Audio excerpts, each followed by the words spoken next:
संविधान है, ये देश की आत्मा है जो मजबूत करता है उन जैसे शख्स को भी जो एक ऐसी डिसएडवांटेज बैकग्राउंड से आते थे और आज इतना बड़ा पद संभाल रहे हैं। वंदे मातरम के भी 150 साल पूरे हुए, ये बात भी उन्होंने गिनाई और आगे भी कह रहे हैं कि प्रेरणा देने के लिए इस दिन को और बढ़िया तरीके से स्कूलों में कॉलेजों में सेलिब्रेट करें। आप कैसे देखते हैं आज इस पूरी स्थिति को? देखिए, इस देश के संविधान को जलाने वाले, रामलीला मैदान में संविधान के धज्जे उड़ाने वाले और मनुस्मृति की प्रशंसा करने वाले और संविधान के जगह मनुस्मृति के कानून को लाना चाहिए और वो देश के लिए अच्छा है कहते थे।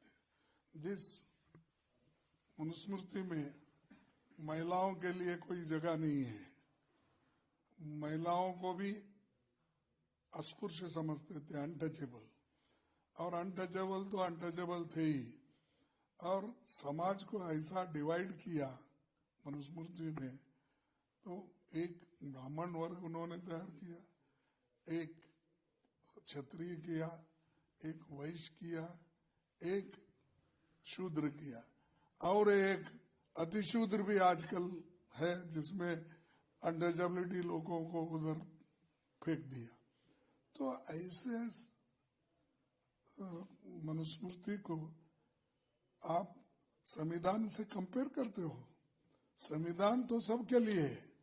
संविधान 140 करोड़ लोगों के लिए है, मनुस्मृति सिर्फ चंद लोगों के लिए है। और वो गोलवलकर गुरुजी चाहते थे कि चंद लोगों के लिए सेफ रहना, लेकिन जो बाबा साहब अम्बेडकर ने, पंडित जवाहरलाल नेहरू जी ने, डॉक्टर राजेंद्र प्रसाद जी ने, वल्लभ भाई पटेल ने ये जो सोच के देश के लिए काम किया, उससे देश आगे बढ़ रहा है। इनके वजह से नहीं है। मैं देखा उनकी चिट्ठी भी, 3 पेज की चिट्ठी पढ़ा, सब देखा। उन्होंने बोला मेरा जैसा गरीब आदमी, अरे भाई ये क्यों पहले नहीं बोलते थे ना। अब हम जब उठाए आवाज पार्लियामेंट में 2014 में, तब से शुरू होगा मैं गरीब का बेटा हूँ। ठीक है भाई, मुझे खुशी है कि एक व्यापारी आदमी अपने आप को गरीब का बेटा मान रहा है, एक रेलवे कैंटीन का मालिक अपने आप को चाय वाला बोल रहा है, ठीक है। लेकिन जो संविधान बना है वो सबके लिए बना है, लेकिन मोदी जी उसको चंद लोगों के घेरे में, चंद लोगों के फायदे के लिए कोशिश कर रहे हैं। तो जो सबके लिए है वो छोड़कर चंद लोगों के लिए वो काम कर रहे हैं और हर बात में पॉलिटिक्स, हर बात में धर्म को लाकर समाज को तोड़ रहे हैं। और आज जो पिछड़े, अति पिछड़े या अस्पृश्य लोग, अनटचेबल्स, उनको तो समाज के बाहर अभी भी है, उसके लिए उन्होंने कभी कोशिश नहीं की। और जो आदमी सत्ता मिलने के बावजूद और 24 साल मैं हुकूमत में हूँ, इसका श्रेय कॉन्स्टिट्यूशन को जाता है, उन्होंने कहा। और यहाँ तक भी कहा कि मैंने संविधान को हाथी के ऊपर लेकर उसका हाथ में नहीं, हाथी पे लेकर मैं घूमा। अरे ये दिखावा है। अगर आप हाथी पे कॉन्स्टिट्यूशन को ले घूमते, पहले अपने आत्मा के अंदर देखो आप क्या किए उनके लिए। और खास करके उनके बच्चों का स्कॉलरशिप खत्म कर रहे हैं, नौकरियां खत्म कर रहे हैं और एम्प्लॉयमेंट में उनको जो हिस्सा मिलना है वो नहीं मिल रहा है। सेक्रेटरिएट में उनको जो काम मिलना है, जो पदोन्नति या क्या बोलते हैं प्रमोशंस, वो नहीं दे रहे और उनके नौकरियां कट कर रहे हो।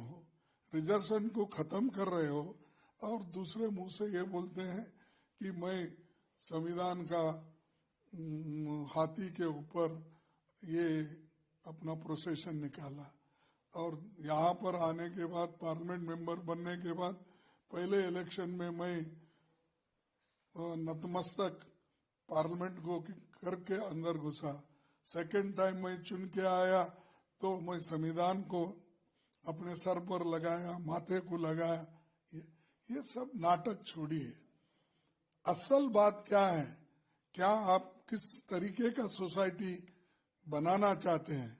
और हमारे संविधान के जो शिरोमणि थे लोग, जो कॉन्स्टिट्यूंट असेंबली थी, उनकी इच्छा क्या थी और उन्होंने क्या चाहते थे?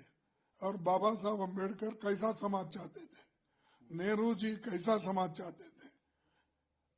इधर देखिए। और गांधी जी गरीबों के लिए क्या चाहते थे? उधर देखिए। आपका सिर्फ हाथी पे जाना, माथे पे कॉन्स्टिट्यूशन को लगाना या दरवाजा गेट नंबर 1 पे माथा लगाना, ये कोई मायने नहीं रखता।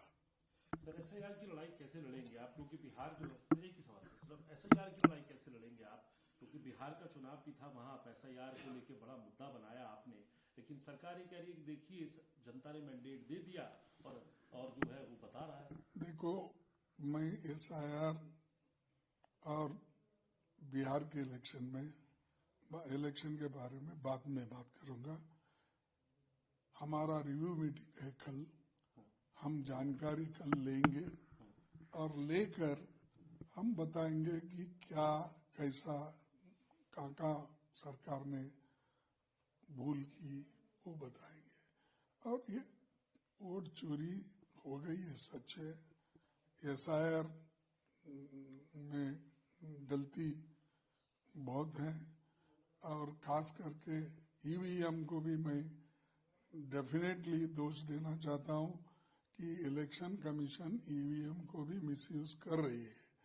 और आज एक अजब सिचुएशन उन्होंने तैयार किया कि जो इलेक्शन फ्री, फेयर, फ्रैंक होना चाहिए, ट्रांसपेरेंट होना चाहिए, उसको उन्होंने, मोदी जी ने